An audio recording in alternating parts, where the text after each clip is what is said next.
today's video is a seafood boil with crab and some shrimp. I'm also gonna make some lobster too. Let's get started right away on this seafood boil. We have some garlic, red potatoes, some yellow onion, and corn, and some thyme. And this is gonna be the base for the seafood boil, where we're gonna put the crab legs and the shrimp. Now, if you saw my past video, I posted it already, where I made the steak because we're having a family dinner and my sister is bringing her vegan new boyfriend over, so I made them some ribeye steaks. And my nephew, actually his girlfriend, has a seafood allergy, which is why we're going to make crab, lobster, and shrimp. Right? So you ask, why would an uncle do that? Because I'm his uncle, that's why. The funny thing about me doing this is I'm actually spiting my face, right? So what the saying go, you cut off the nose to spite your face. The reason why I say that is I also have a seafood allergy. So, you know, the things I do for entertainment, to entertain myself, is just out of this world. So we're gonna go ahead and get those potatoes done, as you just seen, and get right into the corn. There's no real size that you want. This is all relative to whatever you feel like, you know. I've sometimes I'm lazy. I'll cut the corn in half and just throw in half a corn, you know, or sometimes even slimmer, you know, corn than the size that we're cutting. So this is just into 4 pieces because it's just the easiest way to do it right now. And all of this is just gonna boil down and steam down in a big pot. This is why it's called a boil. Everything goes together. That's why these things don't have to be precise anywhere, you know. It can be any way you feel like it. So don't get too wound up about the size. You know, this is not a Food Network video where, you know, you're gonna be chopping things to a specific size because we're gonna have a judge come later on to look at it, right? This is just for the family. And I can tell you right now, everybody that's here and coming over, they don't care. You know, you're gonna have lobster, seafood, boil. You know, who cares? There's lobster, crab, and shrimp, and there's no entrance fee. There's no receipt at the end of this, so everybody can eat this. So as the onions now, we just get this cut into regular cubes, or, you know, whatever. Like I said, all of this is just gonna go into one big pot, so it's really, really irrelevant the size. I just want to stress that out to you guys, right? So right there, we're pretty much done. Get all of these into a bowl and get outside now. So we're going to be doing this outside because I told you, with me with the allergies and stuff, I don't want it inside. Plus I'm cooking many other things, I don't have time. I gotta cook inside. So here we have a little gas grill set up outside here, and I'm gonna go ahead and light it. We have a little towel down there for splash. Whoa, look at me running away. So now, looking at this, I see there's a problem. The flame is not getting any higher. If you guys in the comments know why that is taking place, this happens with my grill from time to time. Some people tell me it's because the gas is low. Some people say the gas in the line is a bubble in there. So I don't know. There's so many different things. But if you guys know, just drop a line in the comments what I can do to probably fix that issue, because the problem I'm gonna have now is this pan is not gonna get as hot as I need it, and I cannot bring it inside. I have to do it out here. So this is going to be an issue, but we're gonna make it work. This is how cooking goes. And one thing with us, like we said, we don't really use recipes as much as feeling, and things happen, and this is just one of those things. So we're gonna go ahead and make it work. So I just put a little bit of olive oil and some butter, and this is just Old Bay seasoning. You know, I have it in a smaller thing because the Old Bay is way too big. This is easier for me to work with. So that's just Old Bay seasoning, and we're just going to season this with the spices we have. This is my fish seasoning, which is a fantastic product, but you can use whatever you feel you want to use, your favorite seasoning. I like to season this down like this and don't add any water just yet, because when I add all the ingredients, I want that seasoning really to sit in whatever I'm putting in there. Okay, so we're gonna go ahead and let that butter melt down a little bit, and now Once that's melted down, we're gonna go get the corn and the potatoes and all those things in there with the thyme and everything, right? And we're just gonna get that in and let it hit that bottom for a little bit, and then now we're gonna add some water to it, okay? Because I just want that, you know, seasoning to really sit in there. Now I'm not gonna add too much water because I'm gonna mainly steam this, but we're gonna add a lot more water later on. But this is just a basic steam.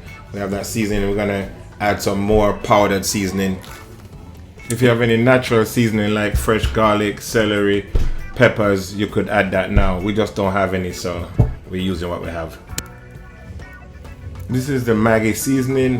This one is actually chicken. Don't crucify me, but it doesn't matter at this point because we're gonna boil it out. It just needed that extra flavor, and I don't have the all-purpose one that I would normally use, so this is just as good. It's not gonna hurt it, but you know, you can destroy me in the comments if you feel like it. Now we're gonna add some adobo. This is just I think Goya adobo. You can use any one of them. I use the one with the blue label and sometimes with the red, but I know they have many different color caps, yellow, green, all kind of stuff. I don't know what the differences are, but maybe somebody would know.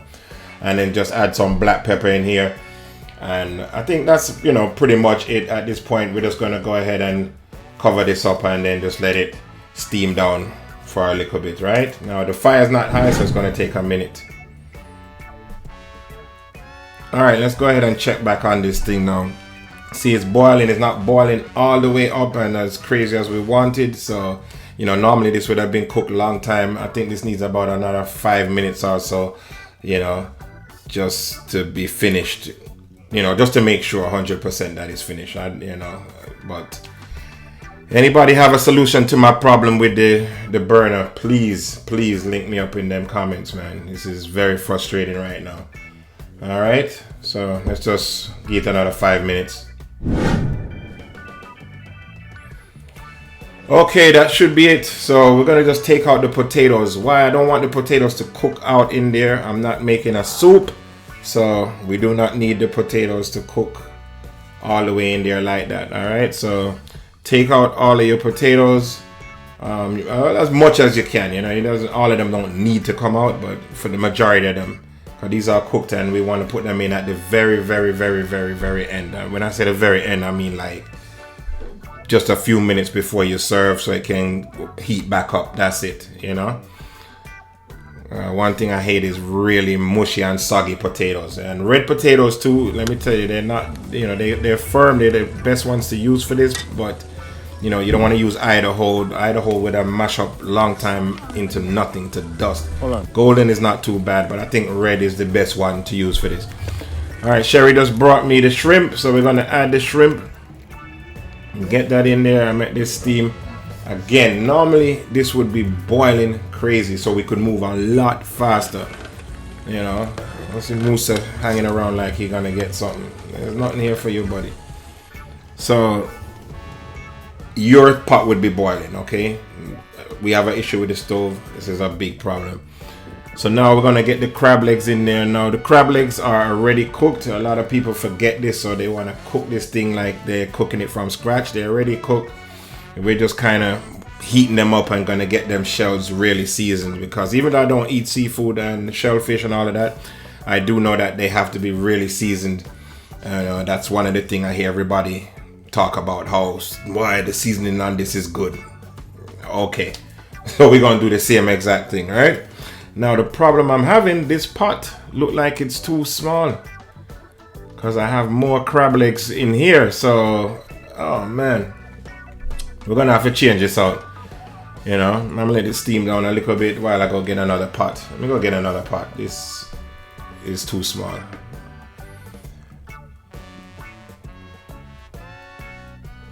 This fire is going to drive me crazy, because now we're gonna put a bigger pot on here, and we got no flame. But maybe it's calmer for me making the seafood for my nephew's girlfriend that has seafood allergies. Not even karma can stop my level of pettiness, so the show must go on. High flame or low flame. Now, of course, you know I'm not going to be feeding it to her, but it's just going to be pretty funny to see her reaction when there's nothing else to eat. So we're gonna get the crab legs over, so we didn't get it boiling in the other pot, so we can just take our hand. Now, seafood boils have a lot of different things. You can add many different things. People use crawfish, andouille sausage, scallops, lobster, everything you can think of. So just do what you want. This is just how we had to make it with what we have. Let me go ahead and add some water to this. And I'm gonna use the boil in a bag by, I think it's Cataran is the name of the company. And we have this boiling now. This is the boil in the bag here. You just put it in there for about 3, 4, 5 minutes. And all that flavor and seasoning is gonna come out of that bag and just really flavor up your seafood boil. It's like a cheat sheet if you want, must have it, you know. It's a little secret a lot of people use and don't tell you. And also at the end like this here, you add some butter. That's a major thing too. So you want to add the boil in the bag and then the butter, and really for the top, you got to put it with some more seasoning. You just have to finish it off with a little bit more seasoning. Me, I'm using my seasoning, fish seasoning. You can use whichever one you want, your Old Bay, your fish seasoning, whatever it is. And you just cover that for about another 5 minutes and you're done. That's it, done, finished. This is over with. So now let's move on to the lobsters. We're going to be making lobster. These are some huge lobster tails. I think we got these from Costco, believe it or not. These are just fantastic. Now, as you can see, this is very, very tough to get into, to break that shell. Normally, I have other knives. I don't have those knives with me, so I'm just using the knife that I have today. And that shell, these are really, really big. I don't know how much these are, again, as far as the weight. I just know these are whatever size you buy, 2 times the size of that. That is what I'm saying. This is ridiculous to have for the house. You know, by right, I should have cut these in half, but everybody's requesting it this way. They want it butterflied over and they want to eat the lobster like this. Why? I don't know. So let me do another one just to show you what I'm doing, trying to get it into the tip of that shell without going all the way and going down to the end. Just at the very tip where the tail starts, right there. And then just put a little pressure on the knife, go in, you pull the shells apart, and you just want to grab that meat from underneath. This is sticking a little bit to the shells more than the smaller lobsters would do. The smaller lobsters were out of this thing in like 2 seconds and we're done. And no problem doing it. And you just kind of close those together and have it tight in there, and that's it, done. So now we're going to season up these lobsters. And I want to clarify, this is being made for, let's say, an older crowd, okay? There's a majority of people that requested this in the house. So they are deficient of sodium, I should say. That's the best way for me to put it. So we're going to lightly season these lobster tails. Normally I would season it a little bit more. We'd use some salt and I would go underneath the lobster tail and stuff like that. They don't want that, so we're just doing the fish seasoning and some smoked paprika. You can use regular paprika. This is just to kind of get it a little bit of color when we put it in the oven. And then now I'm going to just hit it with some butter and put the butter on top. So when it melts in and keeps the lobster nice and juicy and succulent. Right now, remember one thing, even though I'm lightly seasoning these, you don't want to over season lobster, right? So if you are going to use salt, you got to be careful with the other seasonings. I know that in the islands we like to season our stuff, but the worst thing you can do is over season it. Let's put it in the oven for about 15-20 minutes at 375 degrees. Now dinner is served. Thanks for watching the video, and hopefully you can make something just as good with your family. One love.